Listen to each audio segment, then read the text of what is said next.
Hi masters. PMC శ్రీగిజ. Like చేయండి, share చేయండి, subscribe చేయండి. రామకథ రసవాహిని, అందులో 5th పార్ట్ యాగ సంరక్షణ గురించి కంటిన్యూషన్ అవుతుంది. విశ్వామిత్రుడు పలికిన పలుకులు రాముని హృదయమును కదిలించెను. కలిగిన భావమును కడుపున దాచుకొనలేకపోయాను. వెంటనే రాముడు వినయ విధేయతలతో మునిపుంగవ, యక్షులు అల్పవీరులని వింటిని. అందులో తాటకి ఆడది అబల. ఆమెకంతటి బలం ఎట్లు వచ్చినది? ఇంతటి దేవతలే నియమించిన దేశములను ఎట్లు నిర్మూలన చేసినది? ఇది చాలా ఆశ్చర్యంగానున్నది, నమ్ముటకు వీలు కానిదిగా ఉన్నదని పలికెను. అంతా విశ్వామిత్రుడు, రాజా, నా మాటలు పరమసత్యము, వివరింతుం వినుము. పూర్వం సుకేతుడను యక్షుడొకడుండేవాడు. వాడు ఎంతటి పరాక్రమవంతుడో అంత సదాచార సంపన్నుడు. కానీ సంతానం లేకపోవచ్చే అతను ఘోరమగు తపస్సు చేసెను. అంత బ్రహ్మవాణి తపస్సునకు మెచ్చి ప్రత్యక్షమై మహాబలంతో కూడి శక్తి సామర్థ్యాలతో ఇతరులు దీటురానిదైన ఒక పుత్రిక కలుగునని వరమును అనుగ్రహించిపోయాను. పుత్ర సంతానమునకు వరం ఇయ్యలేదు. అంతటా సుకేతుడు గృహమునకు చనిపోయి కాలమును గడుపుచుండా అతనికి పుత్రిక పుట్టెను. ఆమెయే తాటకి. ఆ బిడ్డ పెరిగి పెద్దదై అబల అయినప్పటికీ తన శక్తి సామర్థ్యాలు కోల్పోక బ్రహ్మానుగ్రహంచే అనేక ఏనుగుల బలంతో కన్ను మిన్ను కానక సంచరించుచున్నది. ఆమె మహారూపవతి. అందుచేత తండ్రి సరియైన వాడు చిక్కిన తాటక్కి వివాహం చేయవలనని అనేక విధములుగా వెతికి కడకు సుందుడను అతనికిచ్చి వివాహం చేశాను. 3వ సంవత్సరమున ఆమెకు ఒక కుమారుడు కలిగాను. వాడే మారీచుడు. తల్లి కుమారులు ఇద్దరూ ఎవరూ ఎదిరించలేనంత వార్లుగా తయారయ్యిరి. ఇంతలో కొన్ని పాపకార్యములు చేయుచు మహర్షులకు అనేక బాధలు కలిగించుచు ఉండుడి చేత తాటకి పతి అయిన సుందుడు అగస్త్య మహర్షి శాపమునకు గురి అయ్యాను. అతను మరణించగానే తన పతిని చంపెనని కోపంతో తాటకి తన కుమారుని వెంటబెట్టుకొని అగస్త్యుని మీదకి చంపుటకై వెళ్ళినది. పెద్ద పెద్ద అరుపులతో వికార ఆకారం పూని అగస్త్యుని మింగుటకై పరిగెత్తను. ఇంతలో వీరి క్రూరత్వం గమనించి అగస్త్యుడు మొదట మారీచుడిని, నీవు రాక్షసుడు అవుగాక అని శపించెను. అంతటితో తాటకి మరింత క్రోధంతో కన్నుల నుండి రక్తం గక్కుతూ పెద్ద పెద్ద కేకలతో అగస్త్యుడు పైపడెను. ఆలస్యం పనికిరాదని గమనించి అగస్త్యుడు తాటకిని కూడా తన సౌందర్యం కోల్పోయి వికారమైన ఆకారంతో నరమాంస భక్షణ చేయుచు మహారాక్షసిగా తిరుగుగాక అని శపించెను.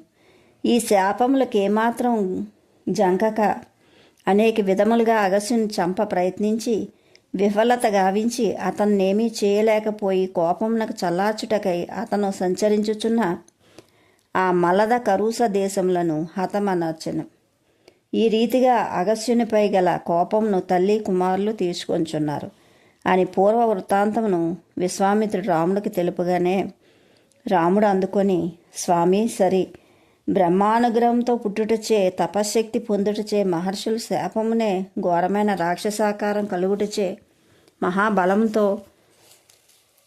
పరాక్రమంతో స్వేచ్ఛా విహారం గడుపుచుండవచ్చును. ఎంత బలశక్తులున్నను తాను అబలయే కదా. స్త్రీహత్య పాపము ఘోరమైనది కదా. అందువల్లనే అగస్త్యుడు కూడా ఆమెను చంపక ఇట్టి వికార రూపం కమ్మని శాపమనొచ్చెను.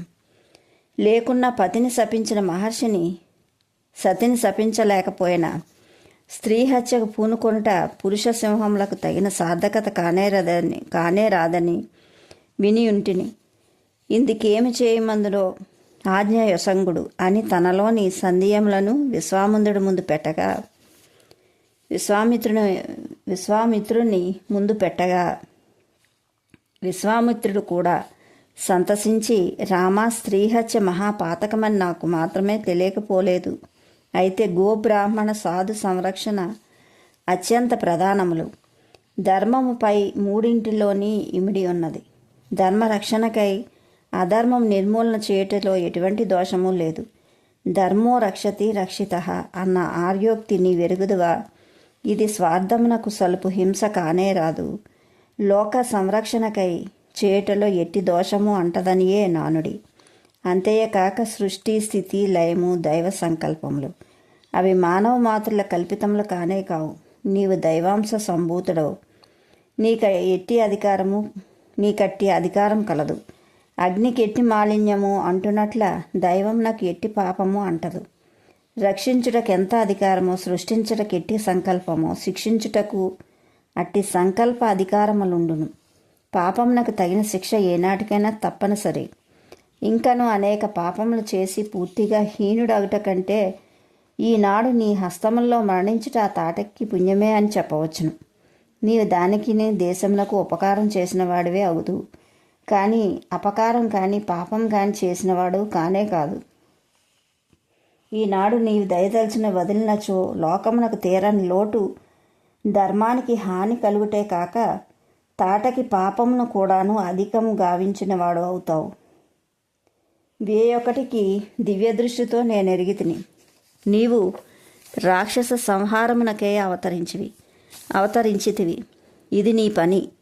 నేడు చేయనది కానీ మున్ముందు చేయనది కానీ ధర్మ సంరక్షణ, రామ సమర్థన ఈ రెండూ నీ జన్మకు కారణములు. ఈ సత్యమును నే తెలుసుకొనియే నీ చెంతలకు పరిగెట్టి వచ్చితిని. లేకున్నా నిన్ను ఆశ్రయించవలసిన పని నాకేమున్నది? మహారుషులు సాధు పొంగవులు లోకక్షేమ నిమిత్తమై రాజులను ఆశ్రయించుచుందురే కానీ వారి స్వార్థమునకు కాదు. సర్వసంగ పరిత్యాగులై కాయములను కందమూలాలతో కొంతకాలం నింపి కడకు అట్టి ఆహారం కూడా విసర్జించి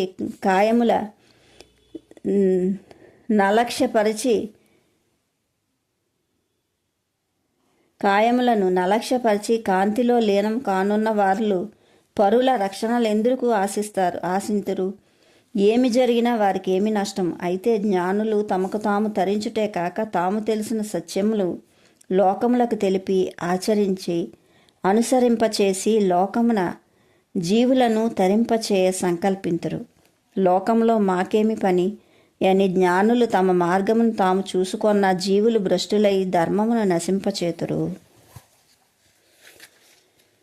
ఇట్టి పవిత్ర లక్ష్యమున వక్షమున నీడుకొనియే మహారుషులు లోకులతో సంబంధము కలిగి ఉండేరే కానీ వారికి ఎట్టి స్వార్థము ఉండదు. వారు జలములోని తామరం లాంటి వారు. లోకులకు వారు కలిసిమెలిసి ఉన్నను లోకవాసనలు వారిలో చేర్చరు. లోకోద్ధారం మాత్రమే చూతురు. ధర్మరక్షణ మాత్రమే చేతురు. దైవమును మాత్రమే ఆశ్రయింతురు అని ఉన్న సత్యమును రామునికి విన్నవించగానే రాముడు, ఏమియూ తెలియని వాని వలె స్వామి, మహారుషుల అంతర్భావములు మహాపవిత్రమైన అర్థములతో కూడి ఉండుట లోకులు గమనింపరు కదా. వారు తెలుసుకుని నిమిత్తమై తమర్ని నేను ఈ ప్రశ్న వేసి తిని, కానీ వేరే భావం కాదు. ఏవెట్లయితేనేమి నా తండ్రి ఆజ్ఞను అనుసరించి నేను నడుతును. విశ్వామిత్రుల వారు చెప్పినట్లు నడుచుకోమని నా తండ్రి దశరథుడు తెలిపాను కనుక పితృవాక్య పరిపాలన నా వ్రతం. తాము మహారుషులు, సంపన్నులు, అట్టి మీరే తాటకి వద న్యాయమని తెలుపుటచే నా తప్పేమీ లేదు. అంతేకాక గోబ్రాహ్మణ హితము కోసం, ప్రజాక్షేమం కోసం, ధర్మరక్షణ కోసం తాము ఆజ్ఞాపించిన ఏ కార్యమునైనను చేయుటకు నేను సంసిద్ధుడినని వింటిని. పిడికిటతో పట్టి దశ దిశలు మారుమ్రోగినట్టు టంకారం చేశాను. ఆ శబ్దమునకు అరణ్యమంతయు దద్దరిల్లగా అందులోని మృగములు బెదిరి చెల్లాచెదురుగా పరుగెడజొచ్చెను. తాటకి దిగ్భ్రమ చెంది రోషపూరితమై ఈ మహాధ్వని వినిపించు దిశకు పరుగులు తీసినది. ఒక పెద్ద మదగజము వలె ఒక పెద్ద కొండ కదిలి వచ్చినట్ల వచ్చుచున్న తాటక్కి రాముని చూసి చిరునవ్వుతో, తమ్ముడా చూచితివా? ఆ వికారము నిజంగా దీని ఆకారము సామాన్య మానవులు చూసి బ్రతకగలరా? విశ్వామిత్రుడు చెప్పినట్ల దీని ఆకారమే భయంకరంగా నుండా దీని బలం చెప్పనక్కర్లేదు. ఇంతకీ ఇది ఆడది, చంపుటలో నా మనసొత్త ఒప్పుకున్నది. కాళ్ళు చేతులు తెగదించి దీని శక్తిని నశించును అని మాట్లాడుచుండగానే పొడవైన చేతులు చాచుకొని రాముని అప్పడముల వలె మింగనించి హాహాకారములు చేయుచు రామునిపై పడింది. ఈ దృశ్యం చూచున్న విశ్వామిత్రుడు కన్నులు మూసి రామలక్ష్మణులు కిటికీడు జరగకుండు కాక అని ప్రార్థించాను. తాటకి రాముని చెంతకు పోలేకపోయినది. అతను సమీపించగానే తనకేదియో కరెంటు కొట్టినట్టు బాధ కలుగుచున్నది. 1-2 పర్యాయములు అతని పైపడి బెదిరిపోయింది. అందువలన ఆ కోపంలో భూమిని చిమ్మి దుమ్మి ఎగజిమ్మి ఆ ప్రదేశమంతా అంధకార బంధురం అయ్యేటట్టుగా చేసింది. ఈ దుమారంలో రామలక్ష్మణులు విశ్వామిత్రులు క్షణకాలం ఏమీ తెలియకుండా సొమ్మసిల్లిరి. ఇంతలో తాటకి మాయమయ్యి వారి మీద రాళ్లవర్షం కురిపించడం మొదలుపెట్టాను. ఈ చర్యలు గమనించి రాముడు, ఇట్టి దుర్మార్గమైన రాక్షసిని ప్రాణాలతో వదిలిపెట్టడం మంచిది కాదని, ఆడదు కదా అని ఎంత జాలి తలచినను దీని చేష్టలు మితిమీర్చున్నవి అని తాటకి సూక్ష్మరూపం నెచ్చటున్నదో తెలుసుకొని అటువైపు అంబును వదిలేను. అంత తాటకి తిరిగి వికార రూపం ధరించి రామునిపై దుముకుచూ రాగా రాముడు దాని 2 బాహులు తెగతెంచెను. తన భుజములు తెగపోటుతే బాధను భరించలేక రొప్పుచూ కేకలు పెట్టుచూ కిందన పడిపోయాను. తక్షణమే లక్ష్మణుడు దాని అంగములు విడివిడిగా ఖండించెను. తాటకి కామరూపిణి కనుక అంతకంతకు చచ్చినట్లు నటించుచూ తిరిగి అనేక రూపములతో అటు ఇటు కనిపించుచూ తిరిగి రాళ్ల వర్షం కురిపించుచూ ఈ రీతిగా తన సాహసములు ప్రదర్శించెను. ఇంతలో రామలక్ష్మణులు ఏమి చేసినను కొంత బాధకు గురి కావలసి వచ్చెను. అంత విశ్వామిత్రుడు గమనించి సమయము తప్పినా ప్రమాదము సంభవించకవచ్చునని యోచించి, రామా, నీవు ఆలసించకు. ఆడదని దయతలుచుటకు ఇది సమయం కాదు. అంగములు తీసినా ప్రయోజనము లేదు. ప్రాణములున్న రాక్షసులెన్నో రూపములు ఎన్నెన్నో దాల్చరు కనుక ప్రాణమునే తీయవలను. సిద్ధపడము అని హెచ్చరించెను.